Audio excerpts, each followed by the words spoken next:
rubrique de Mbokwezi Bonelo, qui était donc un terme zoulou signifiant modèle, exemple.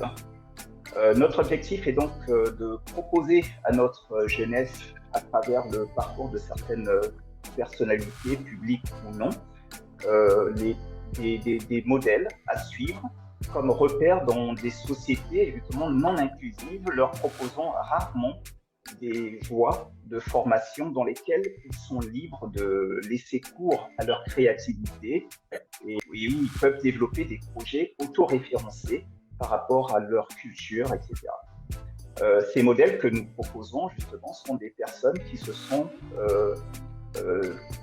qui ont développé, qui se sont bien qu'ayant été dans un parcours académique, mais en tout cas, ce sont des personnes, nous constatons en tout cas que ces modèles-là, ces individus, se réalisent en dehors de ce dernier. Donc, loin de nous l'idée de rejeter le parcours académique, mais ce que nous voulons surtout, c'est emmener donc la jeunesse à mûrir des projets, agir en société. Donc aujourd'hui, nous allons tenter de mieux connaître Ama Mazama à travers sa personnalité, son parcours, jusqu'à devenir ce qu'elle est aujourd'hui, et que nous connaissons. Donc je vais tenter de présenter déjà la personnalité. Madame Ama Mazama, je vais essayer de vous présenter et vous me corrigerez si je me trompe. D'accord, merci beaucoup. Donc vous êtes né en Guadeloupe, enfin peu importe, vous êtes né en Guadeloupe, vous êtes docteur en linguistique, vous avez enseigné donc à la Temple University de Philadelphie aux États-Unis.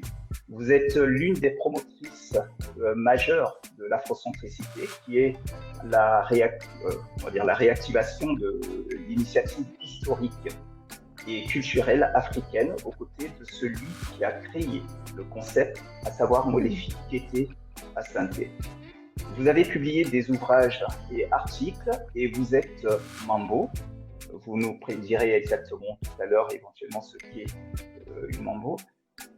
Mais a priori, je dirais que c'est une prêtresse voulue, initiée en Haïti, vous avez été, mais depuis, vous portez vos actions sur le continent mère qui est l'Afrique. Ce résumé, Madame Ama Mazama, est-il juste? Pouvez-vous le corriger s'il y a quelques erreurs? Écoutez, bon, déjà, merci beaucoup de m'accueillir et de me donner cette opportunité de partager un peu plus certains aspects de mon parcours. D'abord, j'enseigne toujours à l'université de Temple.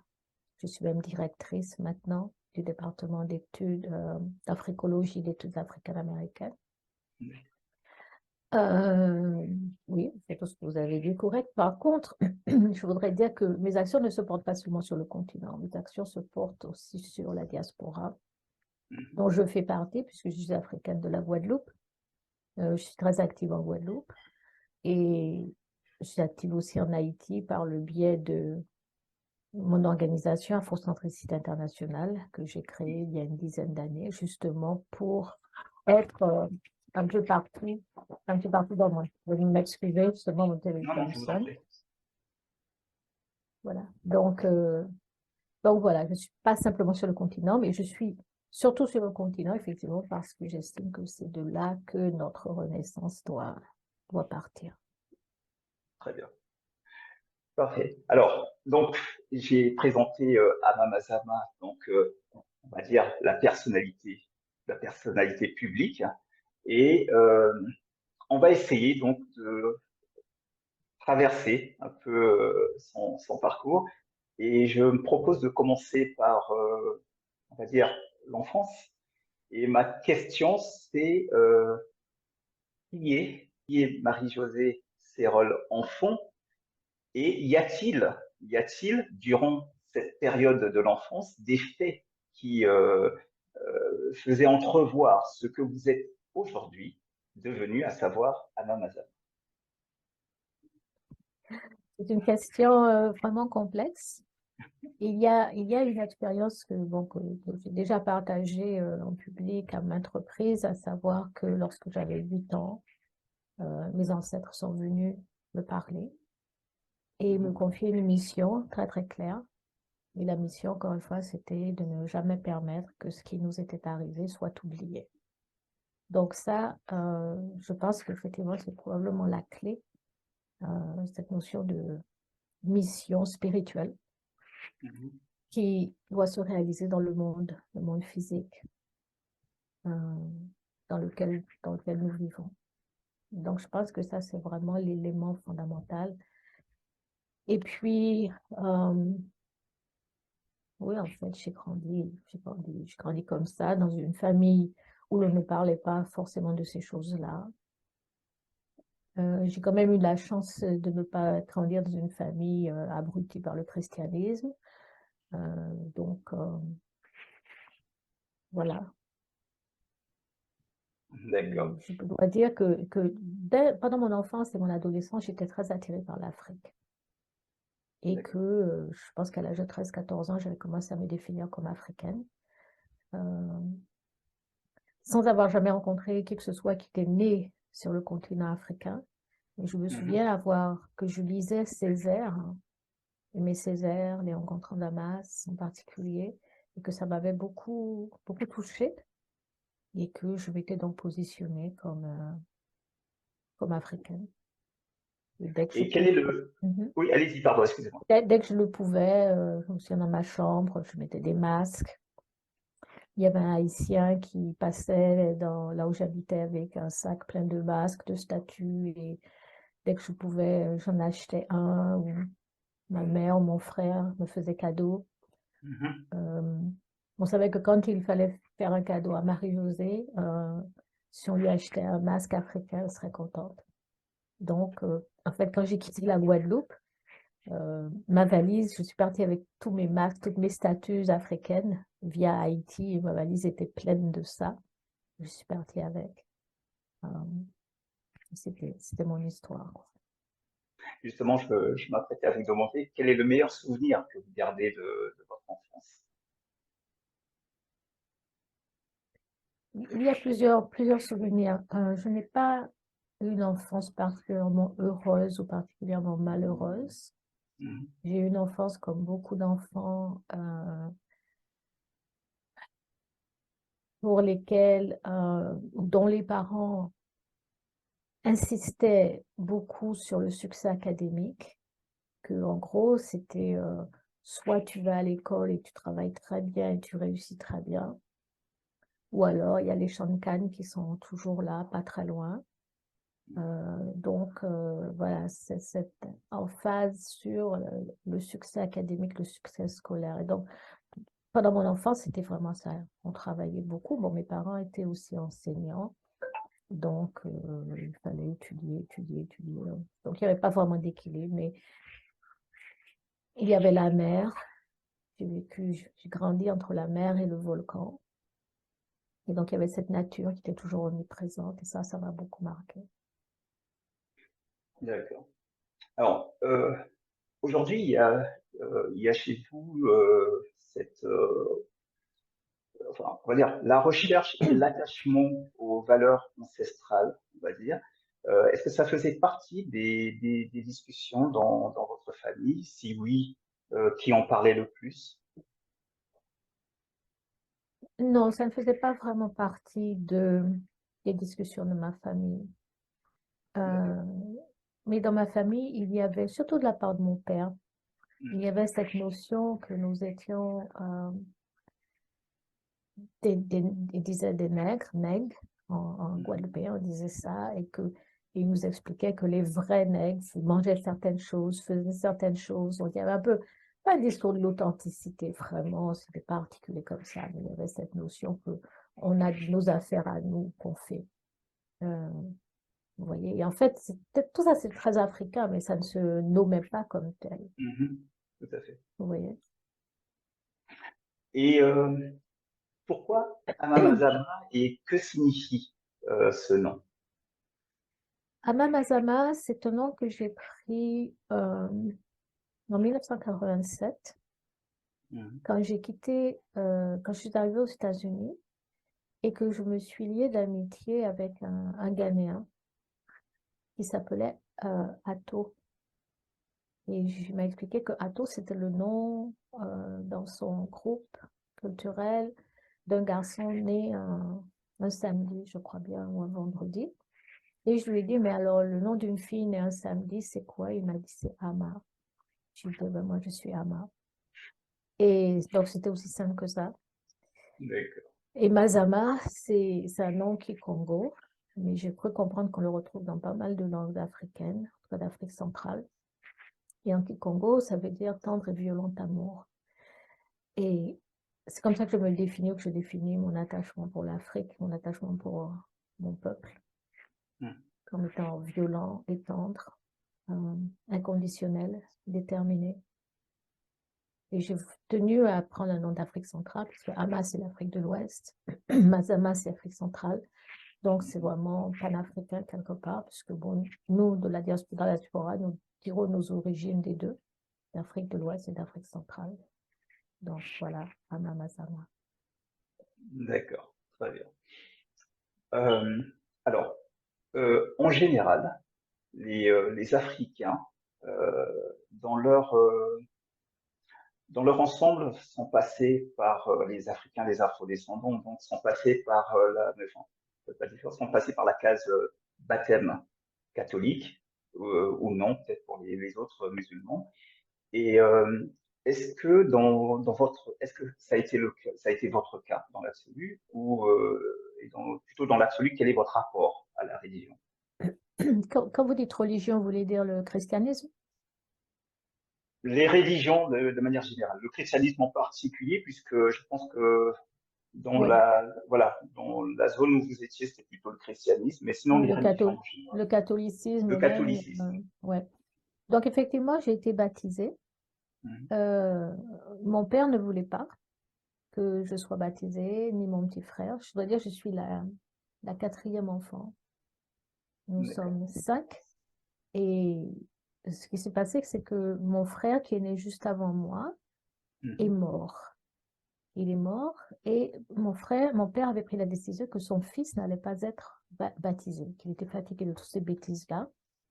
Il avait été traumatisé par les missionnaires catholiques euh, quand il grandissait en Guadeloupe. Il nous racontait comment c'était déjà extrêmement cruel, extrêmement barbare, comment il donnait des coups de pied aux enfants pour leur faire réciter les versets de la Bible, et ça l'avait complètement écœuré. Et donc, après à son troisième enfant, il dit non, c'est fini ces histoires-là, je ne veux pas que mes enfants soient baptisés. Mhm. Euh, Même mon frère, malheureusement, meurt. Et ma mère, qui, elle, par contre, était très bondieusarde, il voit un mauvais signe, il dit, tu vois, s'il avait été baptisé, il ne serait pas mort et tout, c'est un châtiment de Dieu et tout. Donc, du fait, moi, quand j'arrive un an après, malheureusement pour moi, je suis baptisée. Et mon petit frère aussi. Euh, mais comme je l'ai expliqué, vous voyez déjà par rapport à mon père qui a de grosses réserves par rapport au catholicisme, nous n'avons pas grandi dans ce milieu-là, on n'allait pas à la messe ou des trucs comme ça. Ma mère y allait, mais nous, non. Et bon, ça ne m'a jamais vraiment intéressée. Je me souviens que j'avais des cours de catéchisme où je problématisais, je me souviens, parce que j'étais petit, j'avais peut-être 10, 11 ans, et je regardais les photos et je voyais que tout le monde était blanc sur les photos. Les anges, les saints, la Vierge Marie, euh, Jésus. Et ça m'interpellait. Je ne pouvais pas articuler ça mieux que ça à cet Mhm. âge-là, mais je savais qu'il y avait quelque chose qui n'allait pas. Ça, je savais que il y avait un problème, que ça ne me représentait pas, en fait. C'était ça. Donc, je regardais ça un peu comme des choses très étranges et étrangères à ma réalité. Euh, donc, cette religion-là ne m'a jamais interpellée, ne m'a jamais parlé. Et donc, je n'ai eu aucun mal à lui tourner le dos complètement. Et évidemment, par la suite, j'ai trouvé toutes sortes d'arguments pour justifier justement de tourner le dos, de rejeter cette religion-là à cause déjà de sa connivence avec l'esclavage, de son rôle d'outil justifiant notre oppression, non seulement justifiant, mais aussi contribuant à notre oppression mentale, à ce lavage de cerveau, à cette divinisation du blanc, cette présentation du blanc comme Dieu sur terre, etc. Donc, je pense que c'est une arme majeure dans l'arsenal colonial. Et donc, c'est vrai que j'ai pris des positions publiquement contre le christianisme à cause de cela. Et puis, quand on regarde le christianisme lui-même, vous savez, on vous dit non, mais c'est pas le christianisme qui est mauvais, il y a simplement de mauvais chrétiens. Je dis bon, mais quand même, le pape Nicolas V qui a sanctionné, n'est-ce pas, enfin, comment dire, légalisé, pas légalisé, mais permis ou encouragé même, si vous voulez, l'esclavage en 1455, est-ce que ça pouvait vraiment être un mauvais chrétien? Et quand on regarde bien le christianisme, on voit qu'il y a des problèmes intrinsèques au christianisme, vous voyez, cette intolérance, ce rejet, ce mépris pour les divinités des autres groupes, cette notion de peuple élu de Dieu, tout ça, c'est très problématique. Très, très problématique. Et je sais que le christianisme est responsable de la mort de millions d'individus de par le monde. D'accord. Pour revenir un peu à votre enfance, et on va aller même un peu plus loin, enfin de l'enfance à l'adolescence et même un peu après, votre rapport parce qu'il y a ce système donc éducatif euh, contre lequel, en tout cas aujourd'hui, on voit que vous n'êtes pas en accord, où il y a une version de l'histoire que vous rejetez, etc.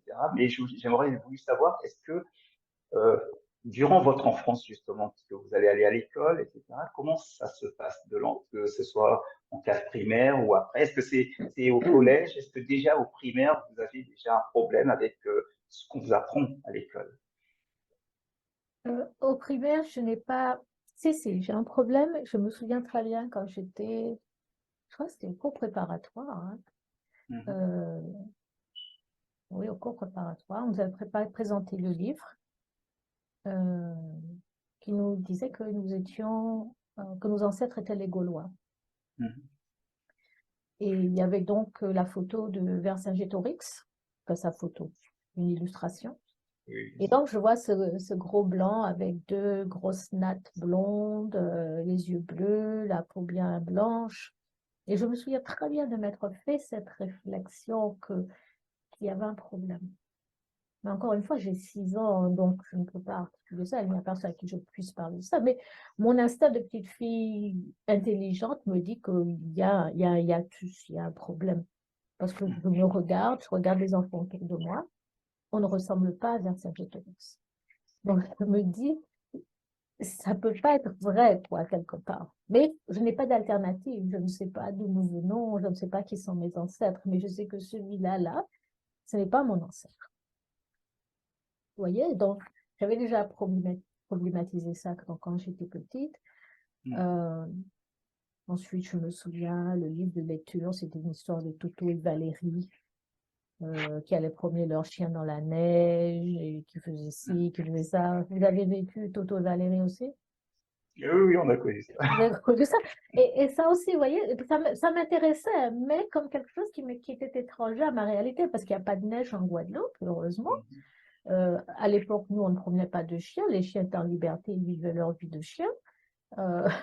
Donc, tout ça, ça m'était complètement étranger. L'idée de promener un chien, l'idée de jouer dans la neige. Donc, je regardais tout ça avec intérêt. Mais je savais, dans mon fort intérieur, que ça ne me concernait pas. Vous voyez? Et bon, j'ai grandi comme ça. Bon, c'est bon, je vous abrutis comme il faut. Ensuite, je vous explique qu'il y avait une grande pression chez moi. Il faut avoir de bonnes notes. Donc, on fait de son mieux, on ingurgite, on régurgite, voilà. Et puis, les années passent, on arrive au secondaire. Et j'ai eu la chance quand même, quand j'étais au collège, d'avoir un professeur, de façon intéressante, c'était même un blanc, qui avait pris sur lui pour introduire des textes qui nous concernaient dans le curriculum. Des choses qui n'étaient pas du tout programmées. C'est comme ça que j'ai découvert Césaire. C'est comme ça que j'ai découvert Jacques Roumain. C'est comme ça que j'ai découvert qu'il y avait des Noirs qui écrivaient, en fait. D'accord. C'était pas du tout évident, parce qu'il n'y avait pas du tout ça au programme. Au programme, c'était Montesquieu, Voltaire, machin, Victor Hugo. rien qui me parlait de nous vraiment. Et donc, ces premiers textes-là, c'est une découverte et que j'ai continué à explorer en découvrant maintenant des écrivains africains-américains comme Richard Wright, Du Bois et puis d'autres comme ça. Je me suis rendu compte qu'il y avait quand même un corpus littéraire produit par des Noirs. Mais c'est pas à l'école coloniale que j'ai découvert ça, sauf comme je vous disais que ce professeur avait pris sur lui-même et peut-être à ses risques et périls. Ouais. D'accord. Voyez. Et à l'université, c'est À là aussi. l'université, bon, ça se passe un petit peu mieux parce qu'on a un petit peu plus de latitude. Au niveau donc de mon mémoire de maîtrise, j'ai pu commencer j'étais en maîtrise de linguistique. J'ai fait mon mémoire sur ma langue et en particulier sur notre rapport à notre langue. Et j'ai fait ma thèse ensuite sur la planification linguistique par défaut qui affectait justement la Guadeloupe. Et donc, au moins à ce niveau-là, j'ai pu commencer à parler de ma réalité, de mon expérience de l'influence de mon peuple. Donc, mais il a fallu attendre jusque-là. D'accord, très bien. Alors, Madame Amazama, je vais voir un peu par rapport à vos lectures. Alors, je vais vous poser une question, je vais préciser. Euh, quel livre vous a marqué? Alors, quand je vous pose cette question, c'est quand je dis marqué, y a-t-il un livre qui a été fondamental dans la construction de votre pensée? C'est ce que je voulais entendre. Alors, un ou peut-être plusieurs. Oui, oui, oui, il y en a eu plusieurs. Tout au long de ma vie, je dois dire en tant qu'intellectuel, bon, bien sûr, j'ai lu Frantz Fanon, euh, Mémie, Diop. euh, Diop, je découvre vraiment Diop quand je pars aux États-Unis. Euh, je m'assieds, j'avais un ami camerounais qui était vraiment passionné de Diop et donc il m'a introduite à Diop, montré des vidéos de Diop et tout. Et c'est là que j'ai vraiment commencé à rentrer dans les travaux de Diop et à comprendre l'importance de Diop. Mais s'il y a, il y a deux livres vraiment qui m'ont marqué. Le premier, c'est un livre par Molefi Santé qui s'appelait Kemet, La connaissance, Afrocentricity Knowledge, la connaissance, Kemet, la connaissance, et je me souviens même plus de tout le titre. Et puis l'autre livre, c'est le livre de Marcus Garvey, les philosophies et opinions de Marcus Garvey. Ça, ce sont deux livres qui sont vraiment très, très importants dans ma construction, dans mon parcours intellectuel. Alors, ça s'appelle Kemet, Afrocentricity and Knowledge. Donc, Kemet, l'afrocentricité et la connaissance. C'est dans ce livre-là que je comprends vraiment ce qu'est l'afrocentricité. Et pour moi, c'est comme une lumière qui s'allume. C'est-à-dire que, en tant qu'intellectuel, vous êtes gavé de théories, de concepts européens que vous essayez d'appliquer tant bien que mal à votre réalité d'Africaine colonisée et ça ne va pas. Vous voyez? Vous êtes obligé de changer, de modifier, d'adapter pour que le concept puisse rendre compte de ce que vous êtes en train d'essayer de décrire. Mais vous ne vous rendez pas compte que ça ne peut pas marcher. Et ça ne peut pas marcher, c'est là que l'afrocentricité intervient, parce que les concepts sont chargés, n'est-ce pas, d'une certaine vision du monde, de certains présupposés culturels, de présupposés ontologiques, épistémologiques, qui reflètent ceux qui ont créé ces concepts. Donc, les Occidentaux ont leur vision du monde. Ils comprennent le monde d'une certaine façon et ils créent des concepts qui sont à l'image de leur vision du monde, qui sont à l'image de leur façon de comprendre même leur place dans le monde. Vous voyez? Et vous, maintenant, en tant qu'Africain, avec une autre vision du monde, d'autres valeurs, une autre compréhension de l'univers, vous essayez d'utiliser ces mêmes concepts-là et ça ne marche pas. C'est ce que Fanon disait au tout début des années de la Terre. Il disait qu'il fallait élargir le marxisme pour le faire coller à la réalité africaine. Et ce que l'afrocentricité nous dit arrêtez, ça ne peut pas marcher, c'est un exercice futile. Créer des concepts ou retrouver les concepts qui viennent de votre matrice culturelle. Vous voyez? Et là, c'est un champ épistémologique totalement différent qui se présente. Parce que culturellement, nous avons une autre perception des choses. Je vous donne un exemple tout simple. Quand mon fils allait à l'école, une école soi-disant afrocentrique, un jour, il revient avec un exercice sur les antonymes, les contraires. Donc, il doit choisir. Et une des questions, c'est le contraire de homme, c'est, alors on lui dit chien, table, rivière ou femme. Et il doit choisir que c'est la femme qui est le contraire de l'homme. Ça, c'est la vision occidentale. Vous voyez? Dans la vision africaine, nous sommes complémentaires. Donc, j'ai dû interpeller l'institutrice et enseignante pour lui dire, écoutez, ça, vous avez peut-être pris ça dans des manuels scolaires eurocentriques, mais dans une école afrocentrique, on ne peut pas enseigner ça aux enfants. Nous devons au contraire insister que les hommes et les femmes sont complémentaires, parce que ça, c'est notre valeur. Donc, vous voyez, je juste donne ça comme exemple, mais ça change tout. Et c'est ça, je dis, c'est comme une lumière qui s'est allumée. Ça, c'était l'afrocentricité. Et puis Marcus Garvey, c'était phénoménal aussi pour moi, parce que il nous expliquait qu'en fait, si on veut comprendre ce qui se passe dans le monde, eh bien, il faut qu'on accepte l'idée qu'il y a une guerre raciale et qu'on en tire toutes les conséquences. Donc, il faut s'organiser pour se protéger. Donc, on ne peut pas s'en remettre à nos ennemis pour éduquer nos enfants. On ne peut pas aller dans leurs églises et s'agenouiller devant leur divinité blanche.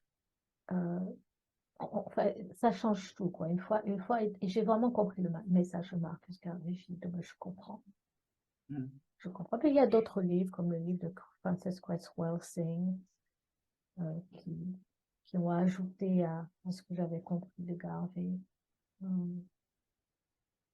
Voilà, il y a les romans, il y a les poèmes, il y a tout ça. Mais sur le plan intellectuel, c'est les politiques, ce sont les livres qui m'ont le plus touché. D'accord. Justement, à propos le panafricanisme, alors vous allez me corriger si c'est faux, le panafricanisme en tant que mouvement prône le retour en Afrique.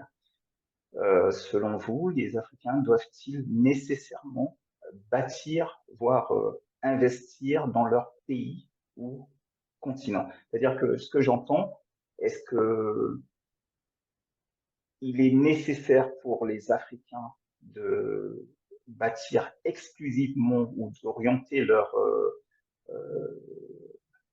créativité uniquement sur le continent, ou alors le monde nous appartient. Le monde, nos ancêtres ont parcouru tout le monde et donc le monde entier. Est-ce qu'il faut nécessairement le retour vers l'Afrique ou l'Africain doit aussi s'imposer partout où il est?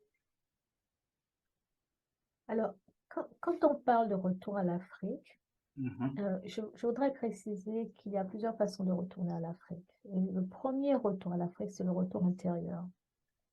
Vous pouvez être en Afrique physiquement, être né là, et ne pas vraiment vous comporter comme un Africain ou une Africaine. Ce que j'appelle être en exil, cette espèce d'exil intérieur, vous voyez? Parce que vos références sont occidentales ou elles sont arabes ou autres, vous voyez? tout sauf vous-même au centre de vous-même. Je dis ça pour ensuite dire que l'on peut être donc africain en dehors de l'Afrique. Et pour répondre plus spécifiquement à votre question, je pense que ce qui est très, très important pour nous, c'est de construire des institutions africaines. Des institutions qui vont aller dans le sens de nos intérêts et de notre force, de notre renforcement en tant qu'Africains.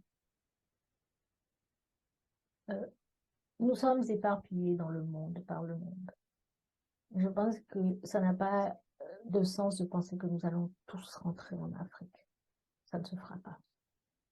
Et qu'il est plus raisonnable de se dire, okay, pour ceux qui vont rester là où ils sont, qu'est-ce qu'ils peuvent faire pour contribuer au projet africain, au projet d'une puissance africaine, d'une renaissance africaine? Et c'est en construisant des institutions. On parlait justement du plan scolaire. Nous devons construire des institutions vraiment qui vont éduquer nos enfants comme il faut. Des enfants qui vont être maintenant capables de construire l'Afrique et de défendre nos intérêts où que nous soyons. Mais c'est tout l'inverse qui se passe. Vous voyez? Tout à fait. C'est tout l'inverse qui se passe. Les institutions aussi religieuses-spirituelles. C'est incroyable. Vous voyez, par exemple, de la Guadeloupe, mon pays, entre guillemets. J'ai dit entre guillemets parce que, bon, nous sommes colonie de la France. Mais, bon, c'est un pays qu'on ne lâche pas. Mais il n'y a pas d'institution, il n'y a pas de lieu où nous, en tant qu'Africains, nous pouvons nous retrouver pour célébrer notre sacralité en tant qu'Africains. Il n'y en a pas. Les Indiens ont leur temple, les Arabes ont les musulmans, les Arabes ont leur mosquée, les Juifs ont leur synagogue, les chrétiens ont leurs églises, et leur temple, et nous n'avons rien. Vous voyez? Donc, nous devons construire quelque chose. En plus, nous sommes la majorité. Peut-être parce que nous sommes la majorité, on se dit on n'a pas besoin de faire ça, mais en attendant, les autres s'imposent. Vous voyez? Donc, il faut avoir des projets. Quand je parle d'institutions, je parle d'écoles, d'institutions spirituelles, religieuses, mais aussi économiques, financières. Nous devrions pouvoir avoir nos banques, nous devrions avoir... Comment pratiquer le nationalisme? Plutôt que du panafricanisme, moi, je préfère parler de nationalisme. Pourquoi? Parce que le panafricanisme, c'est vraiment très nébuleux. Il y a tellement de définitions du panafricanisme, on ne s'en sort plus. Mais si je parle de nationalisme africain, là, c'est très clair.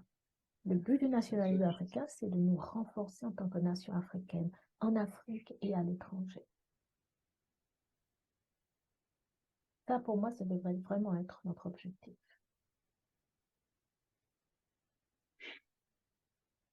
D'accord.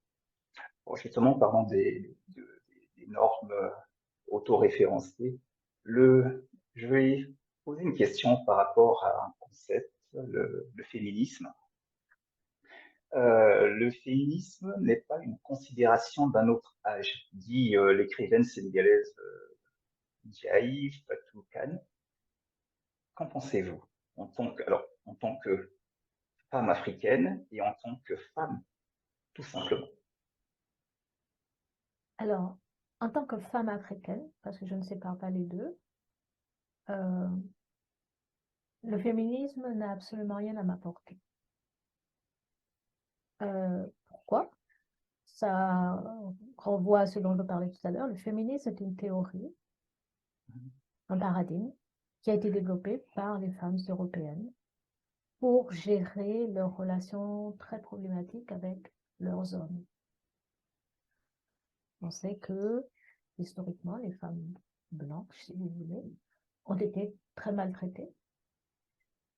Je parle par exemple de la chasse aux sorcières pendant plusieurs centaines d'années, qui a causé la mort de centaines de milliers de femmes blanches, tuées de façon barbare. Elles étaient brûlées vives. On forçait leurs filles à rester là et à voir leur mère brûlée vive. Vous voyez un peu? Je parle du déni de pouvoir politique. Est-ce que vous imaginez que ce n'est pas avant 1976 que les Portugaises ont eu le droit de voter? 1976. Est-ce que vous savez que jusqu'à maintenant, dans les sociétés occidentales, les femmes et les hommes, que les femmes à qualifications égales touchent 20% de moins que les hommes? Absolument. Donc, le féminisme, je le comprends dans le contexte occidental. Mais dans le contexte africain, nos problématiques sont différentes. D'abord, il y a cette complémentarité entre les hommes et les femmes. Il y a l'élévation de la femme comme mère. Ce n'est pas le cas en Occident. Il y a l'appréciation vraiment des enfants. On aime les enfants, on veut des enfants. Ce n'est pas le cas en Occident. Sûrement pas aux États-Unis. Hein. Vous voyez? Donc, nos problématiques sont différentes. Et puis nous, surtout les femmes africaines aujourd'hui, nous devons faire face à la suprématie raciale blanche. Et ces féministes blanches participent pleinement à cette suprématie raciale-là. D'ailleurs, on le voit à leur discours extrêmement arrogant, leur prétention à universaliser leurs conditions, leur expérience en tant que femme blanche, en disant que nous sommes tous opprimés par les hommes et tout. Non, parlez de vous-même. Nous ne pouvons pas, à mon avis, en tant que femmes africaines, nous permettre le luxe de nous laisser diviser en fonction de considérations de genre. Nous avons un ennemi commun et malheureusement les femmes blanches font partie de ceux et celles qui nous oppriment. Donc je ne suis pas féministe, je ne le serai jamais. J'aime les hommes africains, c'est avec eux que je veux me battre ensemble pour qu'ensemble on construise une Afrique unie et forte, avec plein d'enfants. Vous voyez? C'est bien entendu.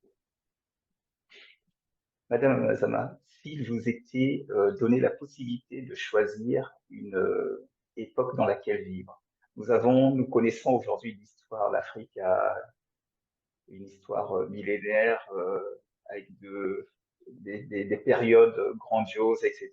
Enfin, peu importe. Si vous étiez donné l'occasion de vivre à une époque bien particulière, laquelle choisiriez-vous? Je ne vais pas remonter très loin. Je pense que j'aurais aimé avoir eu 20 ans en 1960. Puis-je poser la question pourquoi? Parce qu'à ce moment-là, il y avait vraiment une effervescence politique. Il y avait des choses passionnantes qui se passaient. Le combat pour l'indépendance en Afrique, le combat même aux États-Unis. Il y avait une mobilisation. Il y avait une mobilisation qui n'est plus forcément là. Il n'y a plus forcément cette effervescence, ce désir. Il y a plus maintenant d'apathie politique. Et je me dis, moi, quand je vois les photos des Black Power Movement, quand j'entends les discours de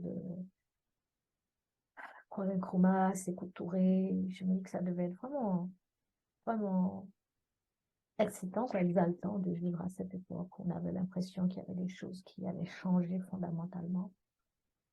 Donc, j'aurais aimé avoir vécu ces moments-là, ces moments où nous croyons que la liberté est là. Et si vous aviez l'opportunité d'avoir un entretien avec un personnage historique, qui choisiriez-vous? Marcus Garvey. Et pourquoi? Parce que c'était vraiment un messager ancestral.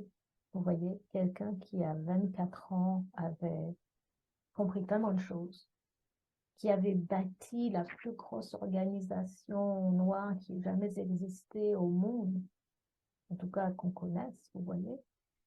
Et j'aurais vraiment voulu lui parler, profiter vraiment de ce message qu'il avait reçu. Ça aurait été extraordinaire. D'accord. Vous avez beaucoup voyagé, j'imagine.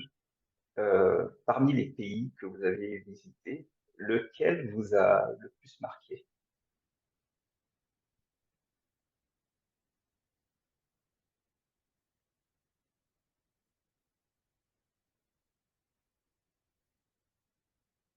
Il y a plusieurs pays qui m'ont marqué, mais le premier qui me vient à l'esprit, c'est Haïti, qui est vraiment Pourquoi? l'Afrique en dehors de l'Afrique. Haïti et ses paradoxes, Haïti et le vaudou, euh, qui est tellement fort là-bas, tellement vivant. Euh, et Haïti, avec, j'en suis persuadée, un champ électromagnétique qu'on ne retrouve nulle part d'autre. Il y a quelque chose sur cette terre-là, Mhm. vraiment. Et ce quelque chose-là, est d'ordre mystique. Et puis, il y a d'autres pays que j'ai beaucoup aimés en Afrique. Le Bénin, Mhm. le Burkina Faso, le Zimbabwe, euh, la Côte d'Ivoire. Ce sont des pays où je pourrais vivre très, très bien. Le Zimbabwe, très, très beau. Très, très beau. Et j'ai eu la chance d'y aller quand Mugabe était toujours présent. Ah, Euh, d'accord. donc, c'était une très belle expérience. Vous êtes Mambo.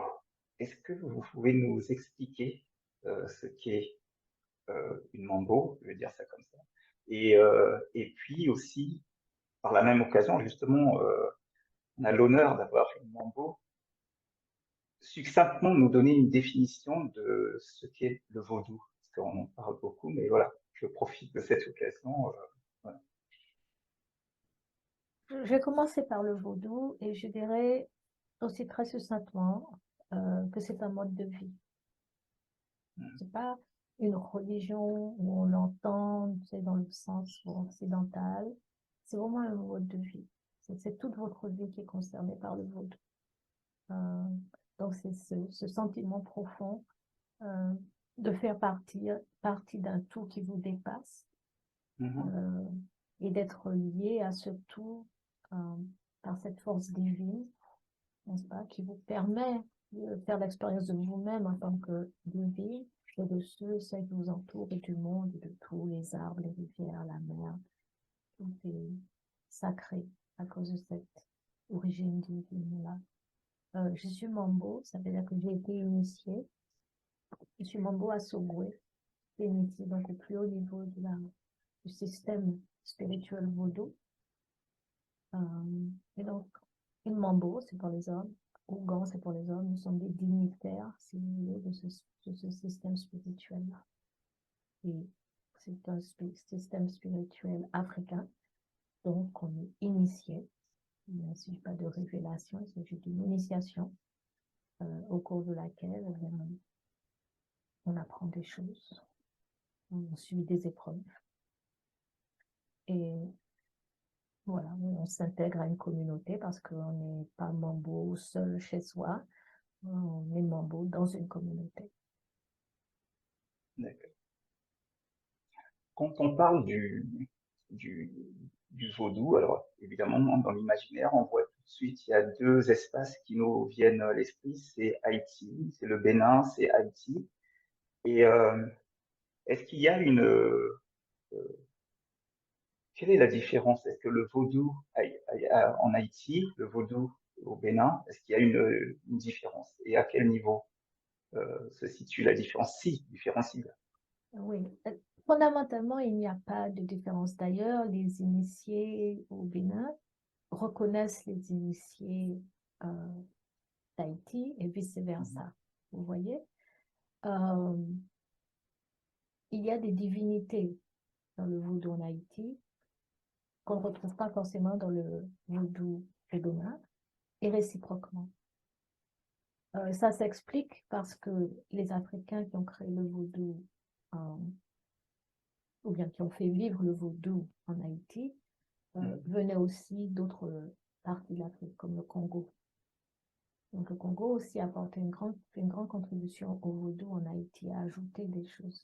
Il y a des divinités comme Simbu, Makaya, Tijan, qu'on ne retrouve pas forcément au Bénin.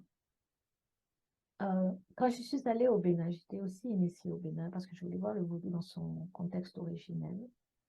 Et je suis partie au Bénin avec ce qu'on appelle l'asson. Je ne sais pas si vous savez ce que c'est. C'est une gourde sacrée convournée. C'est le symbole même de la prêtrise vaudou, si vous voulez. D'accord. Et donc, il s'agit d'une calebasse qui a été travaillée mystiquement, etc.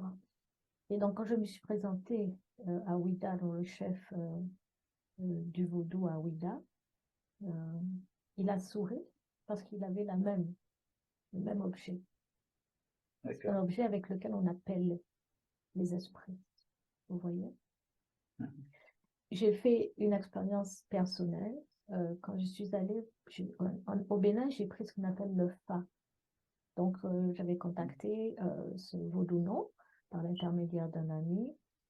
Et quand je rentre dans l'antre spirituel même de ce monsieur, donc ce grand prêtre vaudou béninois, il a une sorte d'objet à terre, ce qu'ils appellent là-bas les fétiches, je n'aime pas trop ce nom, mais il s'arrête et il dit à mon ami qu'il y a un de ces fétiches qui lui a dit que j'étais à lui. Et mon ami, donc il traduit parce que je ne parlais pas fond, le monsieur ne parlait pas français, donc mon ami traduit et puis il m'explique, et puis je lui dis, mais c'est lequel? Il demande au vieux, et le vieux dit, c'est Gou. Gou, c'est Ogou, Ogoul, voyez? Et c'est effectivement ma divinité principale, la divinité de la guerre, du feu, du fer, qui donc au Bénin m'a reconnu et m'a demandé de la saluer. Vous voyez? Donc c'est pour dire que c'est la même chose. C'est la même chose. Et au Brésil, j'ai eu la même expérience. Je ne parlais pas un mot de portugais et je me suis retrouvée à devoir venir saluer Ogún, qui m'avait reconnue et qui avait demandé qu'on m'amène. Donc nous sommes un seul peuple. Vous voyez, on peut insister sur nos différences, etc., etc. Mais sur le plan spirituel, mystique, c'est un mode, une réalité supérieure. Nous sommes un seul et même peuple. D'accord. Bien. Nous avons, en tant qu'individus, nous avons tous des peurs. Nous avons tous des peurs, des phobies. Quelle est votre plus grande peur, Madame Amazon? Ma plus grande peur, c'est de passer à côté de ma mission et de vivre une vie inutile.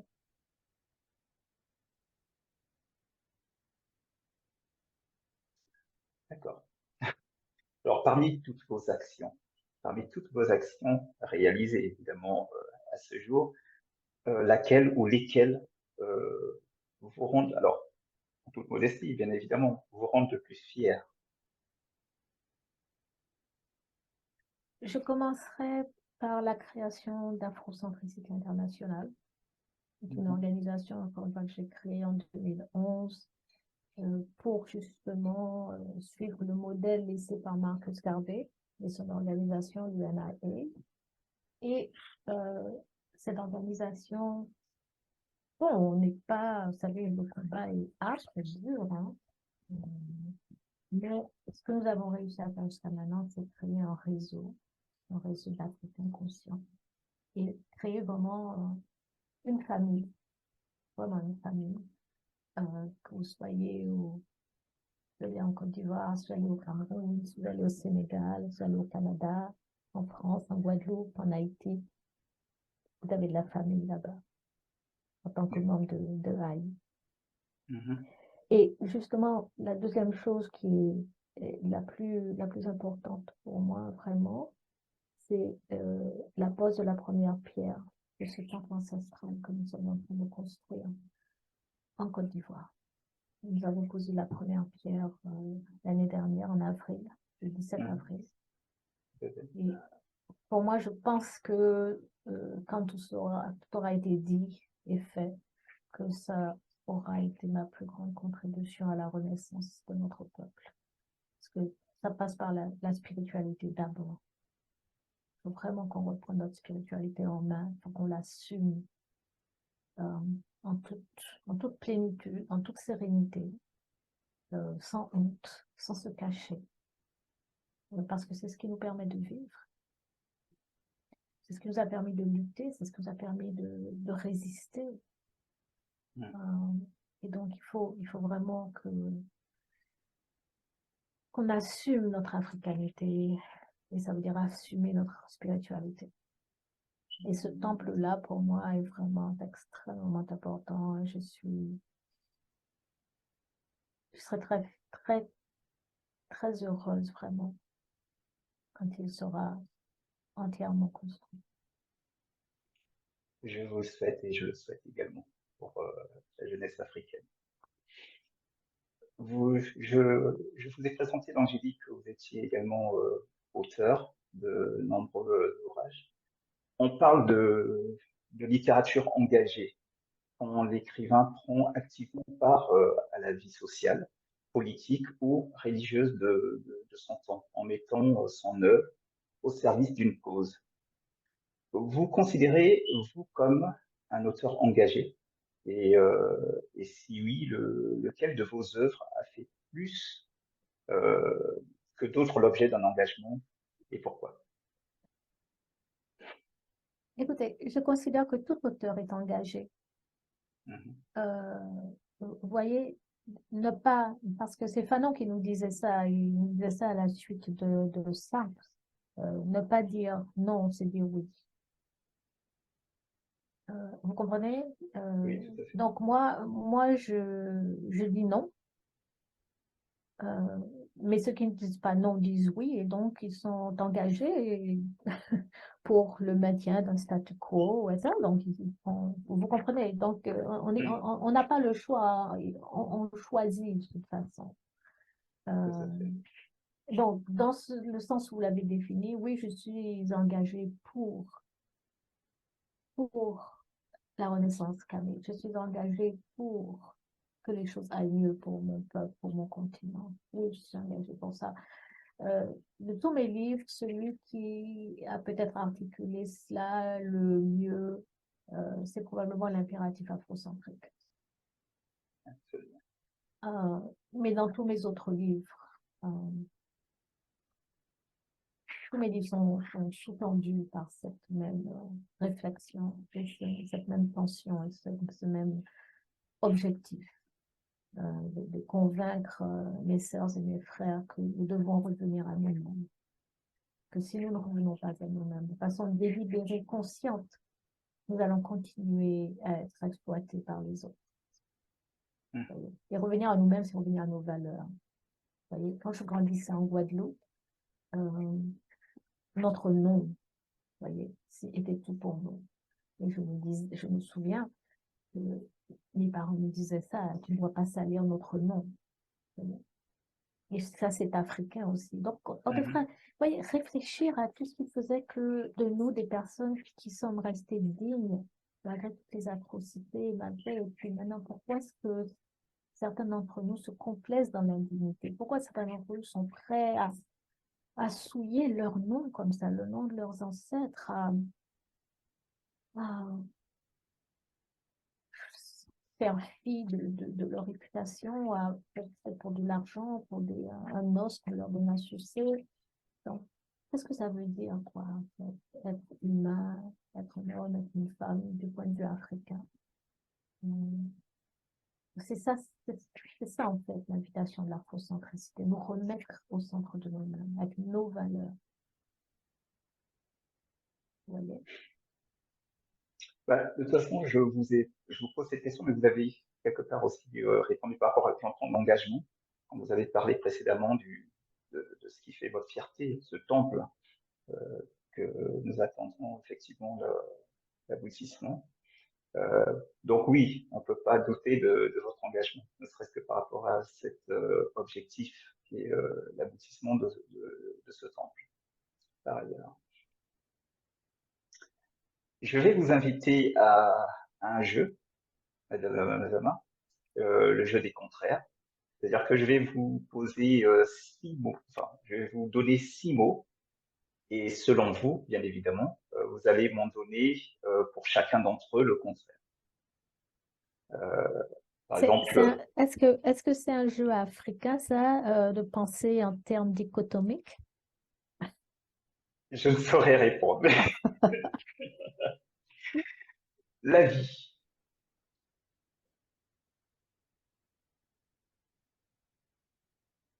L'inutilité, d'accord? La sagesse,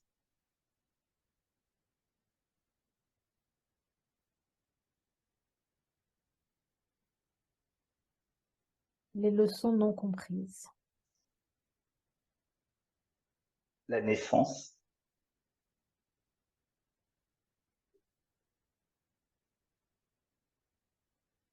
je ne sais pas, la réincarnation, la perte d'ancestralité, l'incarnation,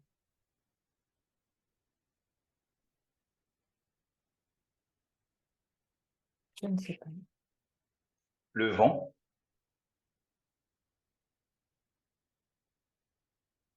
Il n'y a pas de contraire au vent, je ne sais pas. la mate,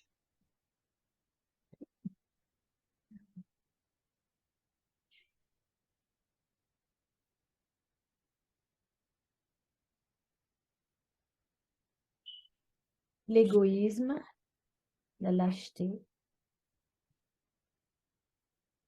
la méchanceté, le désordre,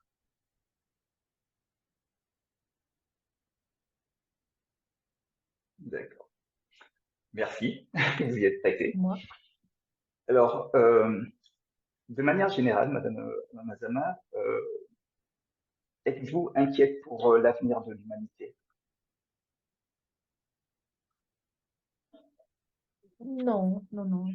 D'abord, l'humanité, ce n'est pas vraiment ma problématique. Moi, je suis d'abord inquiète pour l'Afrique et les Africains. Donc, je me préoccupe d'abord, hein. Mhm. Vous voyez, c'est bien gentil de vouloir sauver le monde, mais je dis, commençons par nous sauver nous-mêmes et puis après, on verra pour les autres. Parce que les autres, ils se sauvent eux-mêmes, hein. Ils s'occupent d'eux-mêmes, vous voyez. Donc, je pense qu'il faut qu'on se recentre un peu sur nous-mêmes, on se reconcentre sur nous-mêmes. Donc, quand il s'agit des Africains, de l'Afrique, non, je ne suis pas inquiète. Au contraire, je suis très heureuse de voir qu'il y a quand même un mouvement, justement, une prise de conscience euh, parmi surtout les plus jeunes générations. Je ne pense pas que la jeunesse en elle-même suffise, hein, Mhm. mais la jeunesse plus la prise de conscience, ça peut apporter vraiment un changement notable et durable. Je suis encouragée par le fait que il y ait une population aussi jeune en Afrique. Mhm. Et je pense que c'est vraiment ça l'atout principal de l'Afrique, cette jeunesse qui est là et puis qu'on Absolument. essaie de conscientiser autant qu'on le peut, à laquelle on essaie de donner des repères autant qu'on le peut. Donc de ce point de vue, je suis très confiante. Je suis vraiment très, très confiante. Mhm. Et j'encourage justement ces jeunes à continuer à s'instruire, parce que ça, c'est important. Il faut vraiment s'instruire, il faut s'éduquer, pas au sens occidental du terme, mais vraiment s'éduquer sur soi-même, retourner dans ses traditions, euh, apprendre son histoire, euh, Vous évaluer sa voyez, culture. Vous voyez, c'est ça le travail qu'il y a à faire. la question suivante, justement, j'allais dire, quel conseil pouvez-vous donner à cette jeunesse? À moins que vous vouliez rajouter quelque Ouais. chose, mais je pense que vous étiez justement dans la lancée. Donc, ce que je rajouterais, c'est qu'il faut beaucoup de discipline. Mhm. Voilà, beaucoup de discipline. Et ça nous manque parfois. Il nous faut de la discipline dans l'étude, la discipline dans tout ce qu'on fait. Et la discipline, ça vient de la volonté, ça vient du courage, ça vient de la sincérité. voyez, quelqu'un comme Marcus Garvey, c'est quelqu'un qui se levait à 4 heures tous les matins. Et moi, je trouve ça admirable. Et je me lève très tôt aussi. Mm. Vous voyez, donc, c'est pas la peine de rester à traîner au lit, c'est pas la peine de faire des choses inutiles. Vous voyez, j'ai beaucoup utilisé ce mot-là d'inutile. Tout à fait. Chaque seconde devrait compter. Pas que l'on puisse pas se distraire et s'amuser. Non, ce n'est pas ça. Mais notre vie devrait compter. C'est-à-dire que quand on quitte ce monde, on devrait, ceux qui restent derrière devraient sentir notre absence. Ils devraient, nous devrions leur manquer et ils devraient pouvoir faire l'inventaire de ce que nous avons fait. L'inventaire, ce n'est pas une bonne image. Mais vous comprenez, en disant, Absolument. oui, il a fait ci, il a fait ça, il a fait ça pour sa communauté. Oui, elle a laissé ça et ça et ça. Et c'est un modèle. Vous parliez de modèle au début, c'est ça, c'est un modèle. Quel modèle nous voulons laisser? Pas seulement pour nos enfants, mais pour tous les enfants africains. Je précise toujours, c'est de ça que je parle. Donc, que notre vie compte. Et il n'est jamais trop tôt pour commencer. Et on sait, nous, en tant qu'Africains, que c'est comme ça on atteint, on acquiert l'éternité. On devient ancêtre, justement, parce qu'on a laissé une marque sur le monde, une marque Absolument. positive. Et c'est ça le but de l'existence pour un Africain ou une Africaine. Ce n'est pas l'argent que vous avez laissé dans votre compte en banque, c'est pas les voitures, c'est pas les femmes, c'est pas les hommes, c'est pas les bijoux, c'est pas les vêtements. C'est sont vos actions, votre moralité, ce que votre nom, quand on dit votre nom, qu'est-ce qui est évoqué? Quand on dira Amamazama, qu'est-ce que les gens vont associer à Amamazama? Et je fais de mon mieux pour que ça soit positif.